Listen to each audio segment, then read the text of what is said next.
Gary Ray Bowles no era un hombre común. Era una sombra acechante que recorría las carreteras de la costa este de los Estados Unidos, dejando un rastro de sangre y terror a su paso.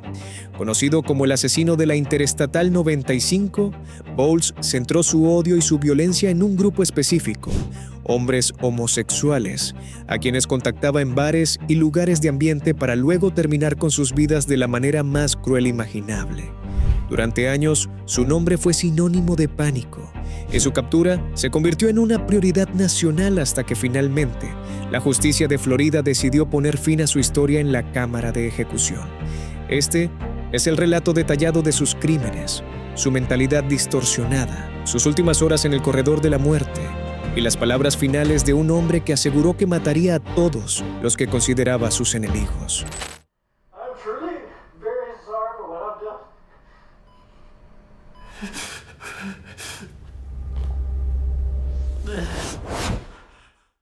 La historia de Gary Ray Bowles comienza mucho antes de que se convirtiera en un monstruo mediático. Nacido en una familia desestructurada en Virginia, su vida estuvo marcada por la inestabilidad y la violencia desde su más tierna infancia. Creció en un ambiente donde el abuso era la norma y la figura paterna estaba ausente o era agresiva. En el año 1994, el resentimiento que Bowles acumuló durante décadas se transformó en una bomba de tiempo que estalló de la manera más violenta posible. Su modus operandi era siempre similar: buscaba víctimas que pudieran ofrecerle refugio, comida o dinero.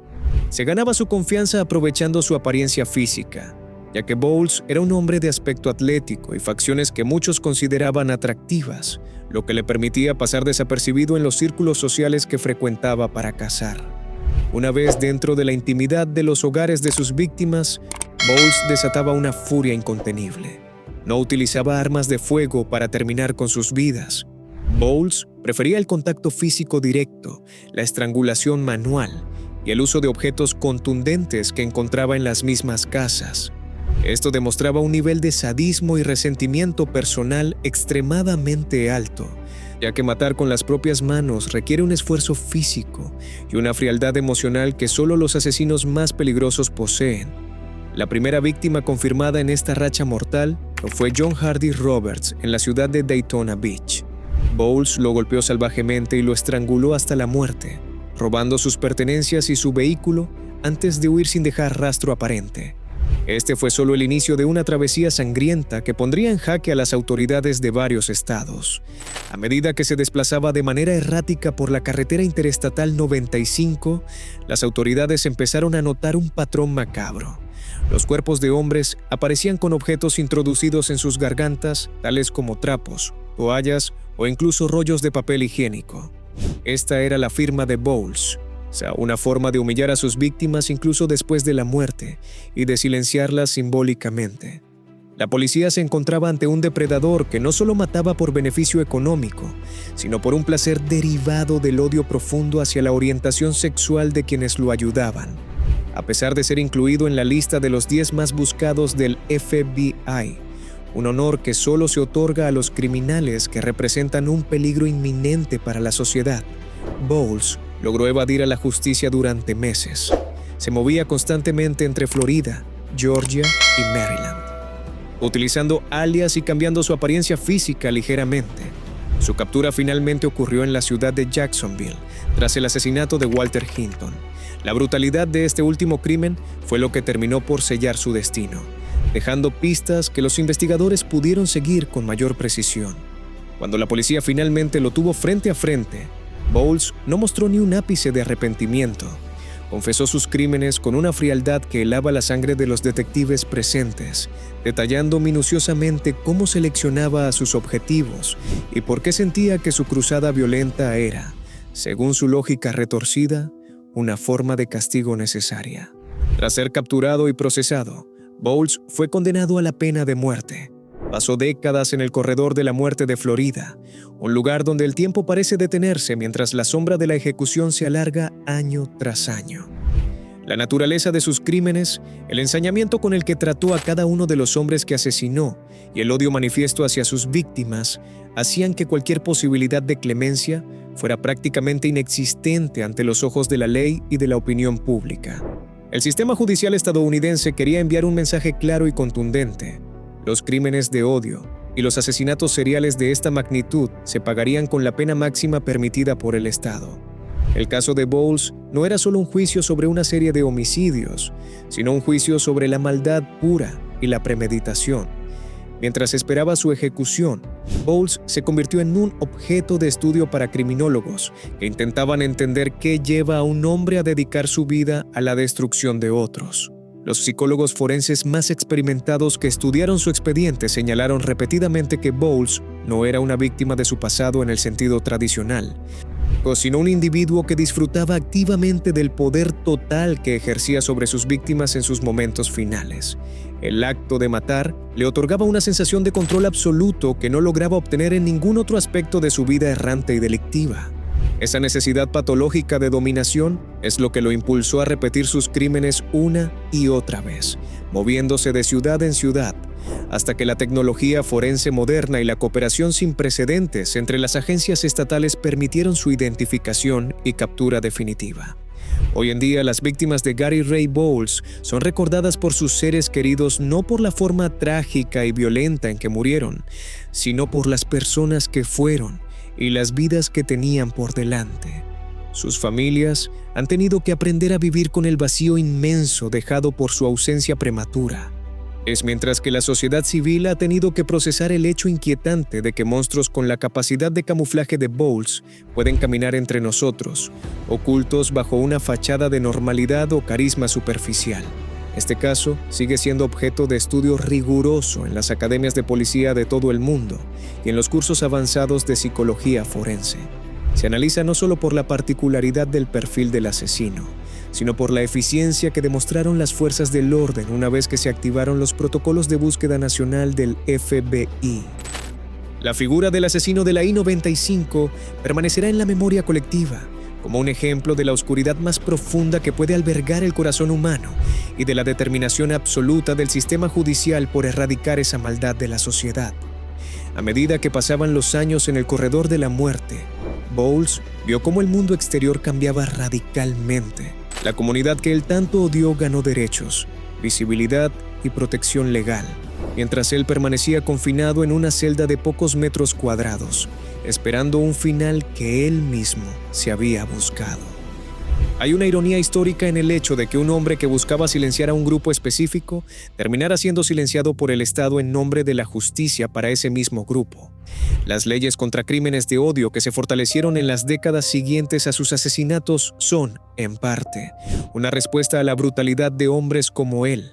La logística de su ejecución también refleja el cambio en la percepción social de la pena de muerte. Su comportamiento en prisión fue, en gran medida, el de un hombre que sabía que su destino estaba escrito desde el momento en que decidió apretar el cuello de su primera víctima. El día de la ejecución llegó finalmente en una calurosa jornada de agosto de 2019. Bowles fue trasladado a la celda de vigilancia denominada celda de muerte, situada a escasos metros de la cámara de ejecución. Durante sus últimas horas de vida, mantuvo un comportamiento mayormente tranquilo, una calma que resultaba inquietante para los oficiales que lo custodiaban. Se le permitió realizar llamadas telefónicas finales y recibir la visita de un consejero espiritual, aunque no se sabe con certeza si buscó algún tipo de perdón religioso por sus actos. Como parte del protocolo final, se le permitió elegir una última comida, un ritual que es visto por muchos como una cortesía humanitaria antes del final inevitable. Para su último banquete en la tierra, Bowles no escatimó en carbohidratos ni en sabor. Solicitó 3 hamburguesas con queso de gran tamaño, una ración generosa de papas fritas y tocino crujiente. Era el último placer terrenal de un hombre que le había negado la vida a tantos otros. Bowles fue escoltado por el equipo de ejecución hacia la sala principal y sujetado con correas de cuero a la camilla acolchada. A través del cristal reforzado, los testigos podían observar su rostro, que permanecía impasible ante la inminencia de la muerte. Cuando el alcaide de la prisión se acercó y le preguntó si tenía algunas últimas palabras que decir al mundo, Bowles ya había preparado una nota escrita de antemano. En sus declaraciones finales, pronunció frases que reflejaban una mezcla de disculpa superficial hacia su familia y una aceptación fatalista de su destino. No hubo un gran discurso de redención, ni una explicación profunda que pudiera mitigar el daño causado. Solo fue el final de un hombre que había sembrado el terror y que ahora se enfrentaba a las consecuencias de sus propias decisiones. La ejecución se llevó a cabo mediante el método de la inyección letal. La inyección letal comenzó a fluir por sus venas a las 10:33 de la noche. Durante los siguientes 15 minutos, el equipo médico monitoreó sus signos vitales. Hubo un momento de silencio absoluto en la sala de testigos mientras el sedante hacía efecto. Para los familiares presentes, ver ese cuerpo quedar inmóvil fue el final de una pesadilla que había durado más de la mitad de sus vidas. Algunos lloraron en silencio, otros simplemente suspiraron con alivio. La justicia, aunque lenta, se había manifestado finalmente en esa pequeña habitación de concreto. A las 10:48 de la noche, tras seguirse todos los pasos del protocolo médico y legal, Gary Ray Bowles fue declarado oficialmente muerto. El proceso físico fue relativamente rápido. El estado de Florida ejecutó finalmente al hombre que una vez, en un arrebato de soberbia criminal, juró que mataría a todos los gays, poniendo fin de manera definitiva a una de las rachas de crímenes seriales más oscuras y odiosas de la década de los 90. La justicia tardó un cuarto de siglo en llegar a su conclusión final, pero el peso de la ley finalmente cayó sobre sus hombros con toda su fuerza. Aunque el debate sobre su ética continúa, en el caso de Bowles hubo muy pocas voces que se alzaran para pedir clemencia. La evidencia de su culpabilidad era abrumadora, respaldada por sus propias confesiones detalladas y por pruebas de ADN que no dejaron lugar a dudas. En un sistema judicial que a menudo es criticado por su lentitud, el caso de Bowles se mantuvo como una prioridad debido a la peligrosidad extrema que demostró durante su libertad. Durante su última noche, Bowles tuvo tiempo para reflexionar sobre su legado, si es que se puede llamar así. Los registros de la prisión sugieren que se mantuvo retraído, evitando cualquier muestra emocional profunda. Esta desconexión emocional es típica de los asesinos seriales con rasgos psicopáticos, quienes ven a los demás no como seres humanos con sentimientos, sino como objetos o obstáculos en su camino. Es necesario recordar que Gary Ray Bowles fue un hombre que eligió activamente el camino del mal. Tuvo múltiples oportunidades para detenerse, para buscar ayuda o simplemente para alejarse, pero en cada encrucijada eligió la violencia. Su historia es una advertencia sobre cómo el odio, cuando no se controla y se alimenta de resentimientos del pasado, puede consumir por completo la humanidad de una persona hasta convertirla en un depredador. El rastro de la I-95 ya no pertenece a Bowles, pertenece a la historia criminal como un recordatorio de lo que sucede cuando la maldad se encuentra con una oportunidad. La cobertura mediática de su ejecución fue extensa, trayendo de vuelta a la luz pública los nombres de aquellos que él intentó borrar. En lugar de ser recordado como el asesino que mató a todos los gays, como él deseaba, es recordado como el criminal que fracasó en su intento de infundir un miedo permanente y que terminó sus días siendo juzgado y ejecutado por una sociedad que rechaza sus valores de odio.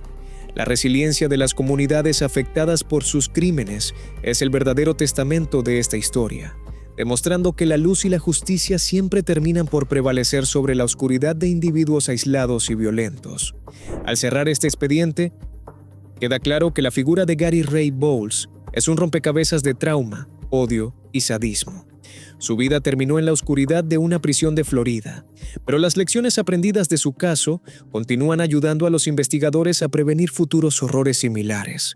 La vigilancia constante, el apoyo a las comunidades vulnerables y el compromiso con una justicia equitativa son las mejores herramientas que tenemos para asegurar que nunca más un asesino de la Interestatal 95 vuelva a acechar nuestras carreteras.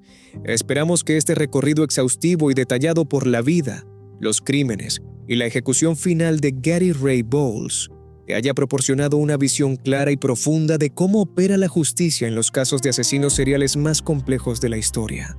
Si valoras nuestro trabajo y quieres apoyar nuestra labor de investigación criminal y análisis forense, te invitamos a suscribirte ahora mismo a Expedientes del Corredor. Tu suscripción nos permite seguir trayendo historias reales, crudas y minuciosamente detalladas desde el corazón mismo del corredor de la muerte y de los archivos policiales más reservados. Muchas gracias por acompañarnos en esta entrega y por ser parte de nuestra comunidad de investigadores de la verdad.